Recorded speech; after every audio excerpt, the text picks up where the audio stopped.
Assalamualaikum warahmatullahi wabarakatuh. Baik anak-anakku kelas 11 IPS 1 maupun 2, alhamdulillah kita bisa ketemu lagi untuk melanjutkan materi kita ekonomi di semester 2 ini. Dan kita sekarang akan memasuki pokok bahasan baru, yaitu tentang perpajakan. Yang mana untuk tentang perpajakan ini kemarin di materi APBN pasti sudah kalian lihat materi atau katakanlah tentang perpajakan ini. Karena apa?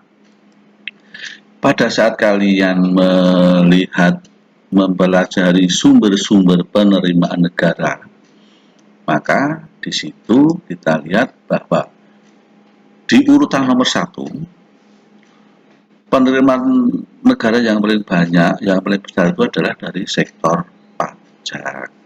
Dan kalau kita lihat lebih detail lagi, hampir 75%, bahkan 80% penerimaan negara kita itu berasal dari sektor pajak. Maka pemerintah berusaha semaksimal mungkin untuk masalah pajak ini masyarakat betul-betul taat, masyarakat betul-betul sadar dan semaksimal mungkin bisa efektif dalam penarikannya.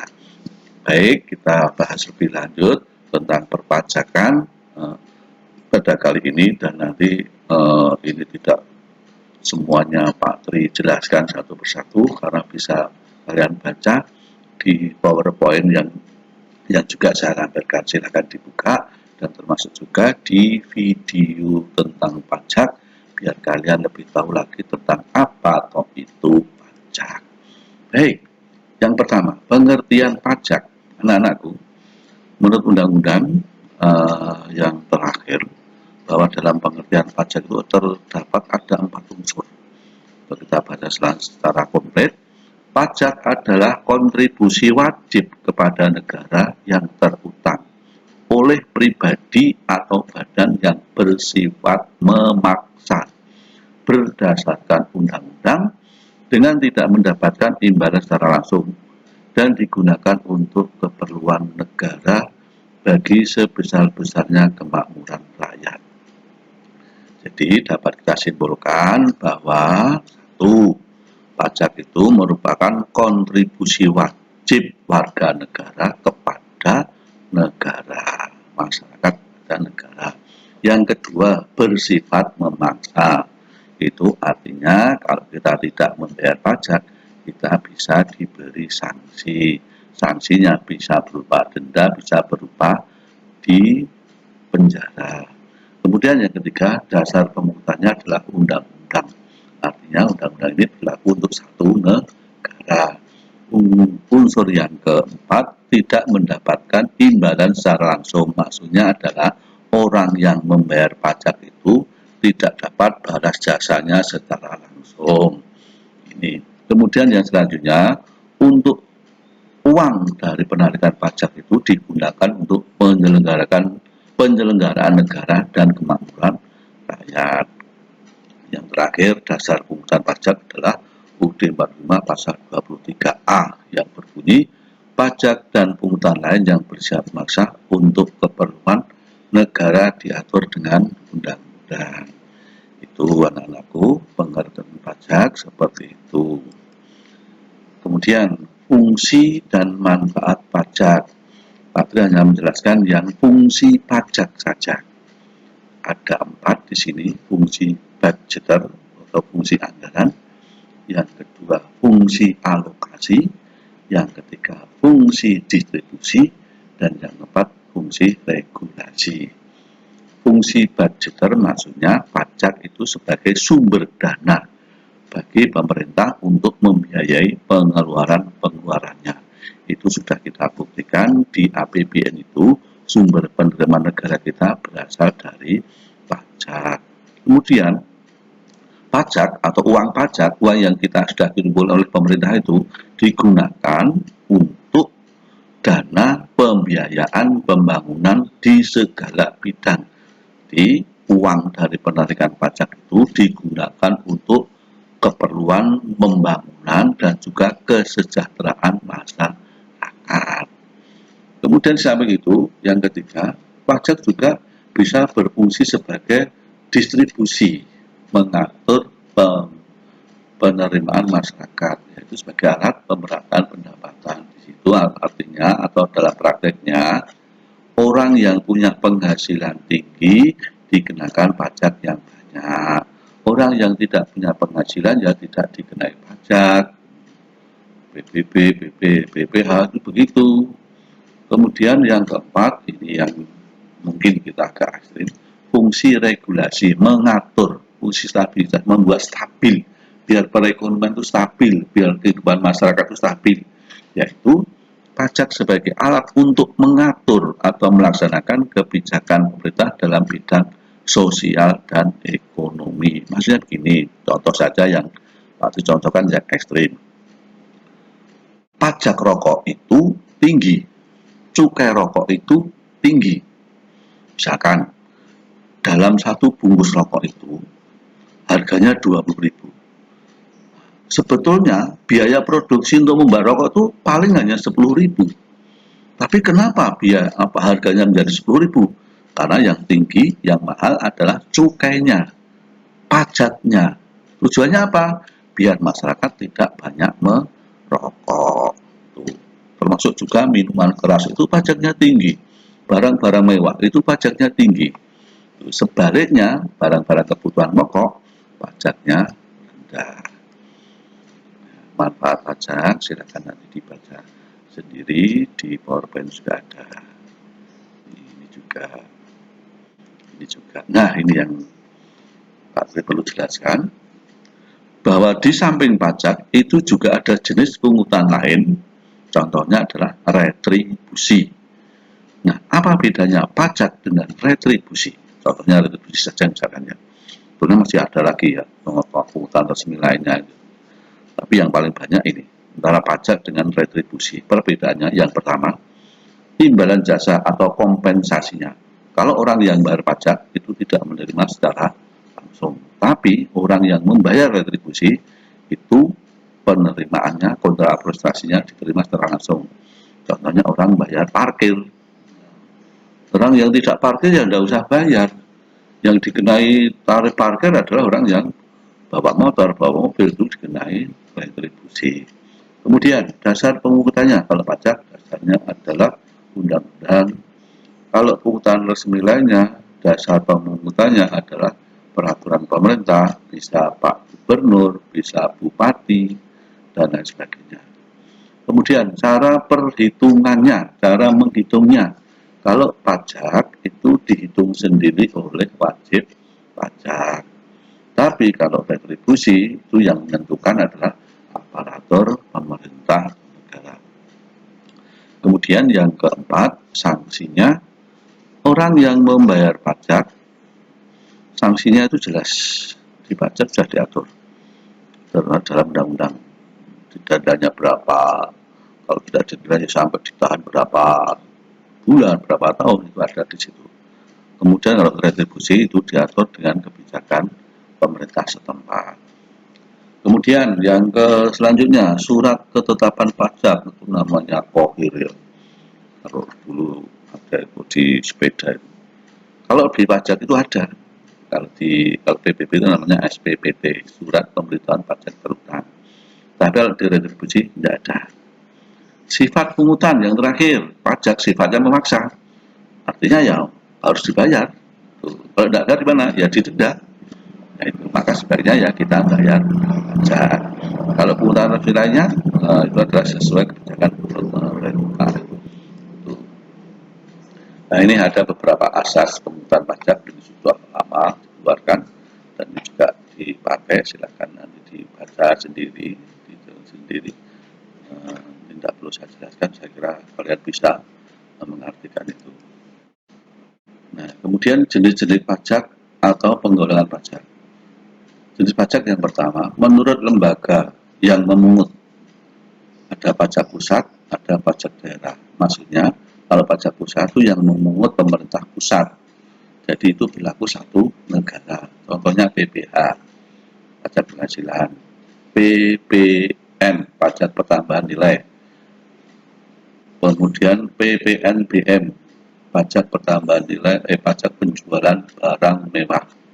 PBB, mohon maaf, PBB ini mulai tahun 2015 ini ya, itu menjadi pajak daerah.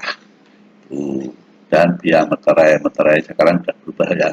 Ini juga termasuk pajak pusat. Kemudian pajak daerah, tadi saya sebutkan PBB sekarang masuk pajak daerah, itu dipungut oleh pemerintah daerah, digunakan untuk membeli rumah tangga daerah, pajak provinsi, pajak kendaraan bermotor, biaya balik nama, pajak bahan bakar, pajak rokok, dan lain sebagainya. Kalau yang di tingkat kabupaten ada pajak hotel, pajak restoran, pajak hiburan, pajak reklame, penerangan jalan, dan lain sebagainya. Nah, ini. Kemudian yang kedua atau yang D, jenis pajak menurut sifatnya. Ada pajak subjektif, ada pajak objektif. Pajak subjektif yaitu pajak yang berpangkal atau berdasarkan pada subjeknya, dalam arti memperhatikan keadaan diri wajib pajak. Contohnya pajak penghasilan. Pajak objektif yaitu pajak yang berpangkal pada objeknya.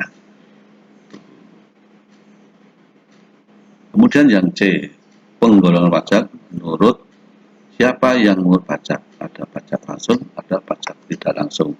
Untuk membedakan antara dua hal ini, kalau pajak langsung itu pajak yang harus ditanggung sendiri oleh si wajib pajak dan tidak dapat dibebankan pada orang lain. Kemudian pajak tidak langsung, pajak yang dapat dilimpahkan pada orang lain. Sistem pungut pajak ada 3. Official Assessment System, pengurusan pajak yang memberi wewenang pada pemerintah untuk menentukan besarnya pajak. Self Assessment System, ini si wajib pajak menghitung sendiri, melayani sendiri. Withholding System, menggunakan pihak ketiga, pihak lain. Tarif pajak ada proporsional, degresif, konstan, progresif. Nah, proporsional itu sebanding semakin besar nilai objek pajak, maka pajak yang dibayar juga semakin tinggi. Tarif pajak degresif, pajaknya semakin tinggi, tapi tarifnya semakin menurun. Ini pajak konstan, berapapun nilai objek pajak, tarifnya tetap, seperti biaya meterai tetap. Progresif, semakin tinggi atau menaik tarif pajaknya, dikenakan tarif pajak yang semakin tinggi atau semakin naik juga. Yang silakan dibaca sendiri.